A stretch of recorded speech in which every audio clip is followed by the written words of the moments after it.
and health. Well, everybody who's rich had no concept of wealth. At one time, anybody who is self-made had no concept of wealth whatsoever. At some point in time in my life, I thought college professors were rich. From my point of view now, they're completely underpaid, most of them. But of course, they've stopped teaching for the most part and started preaching. There was a time when I was in college where they actually taught you things. And, some professors still teach and some preach now. It's all about politics. This is why I think the colleges have lost a lot of their academic prestige. But wealth is a lot of people don't understand wealth has to do with the quality of your life. This is why you need to find some way of understanding. And, the best way to do that is to talk to people who have done it, people who started with nothing and made something of themselves. Retirement homes are full of them, and oddly enough, some of these people that are self-made have no objection to talking to people, and answering questions about such things, because most of them, like what they do and they like how they did it and made discoveries along the way, that they don't want other people to reinvent the wheels they had to reinvent. And most of them got advice from people that knew what they were doing. They got investment advice, they got advice about, about expanding your business, really there's, because you either grow slowly or you scale your business.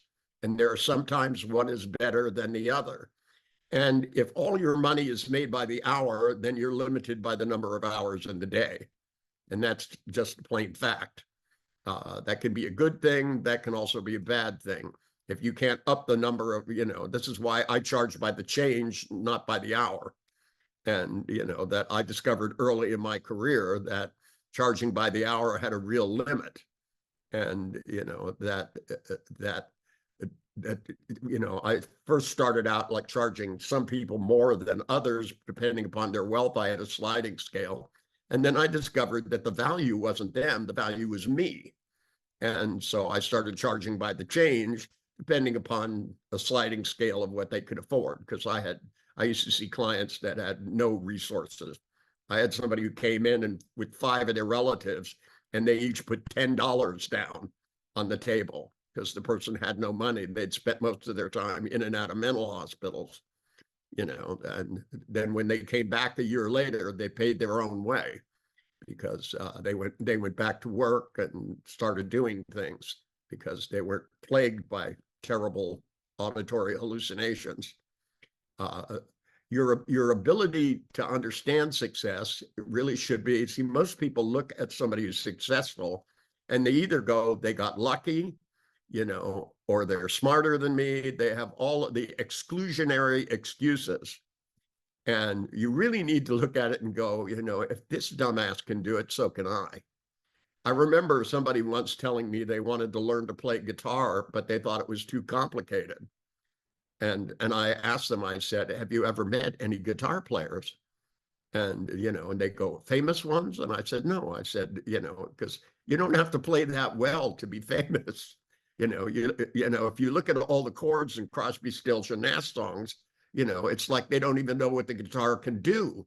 They're good at harmonizing. They're really good at writing songs, but they don't use a lot of chords to do them. Graham Nash wrote a song that has 4 chords in it, and one of them just plays over and over and over again, and then they go through the other 3 and start over again. And it's not a complicated thing. It has to do more with your ability to make it sound musical. It has to do with your ear and understanding. And now, especially nowadays, you could take all these lessons online. When I grew up, we used to have to go to places and watch, sit there in a club and watch the person play to see how it was done. Because, somebody did something unique, this wasn't on film everywhere. They don't, now famous musicians have podcasts with things where they show you what you can do. You know, you don't even have, you can get an app to help you tune your guitar. You know, and to me, developing your ear is important. But when it comes to wealth, whether it's, you know, the magical wealth of being a musician or the magical wealth of making money, that your belief is the strongest thing. You have to build beliefs that say that if other people did it, I can do it. And there are now more millionaires and billionaires on the planet than there ever was. And lots of them start with nothing. People come to this country from all over the world, and a few years later, they're a multimillionaire. And some of them become billionaires. And the ability to do that, to acquire wealth, has to do with being with tenacity, determination, hard work, all of the things they tell you about. But it starts with a big belief that says you can do it. If you don't believe, you don't try. And if you don't believe with a big belief, you don't try with every fiber of your soul.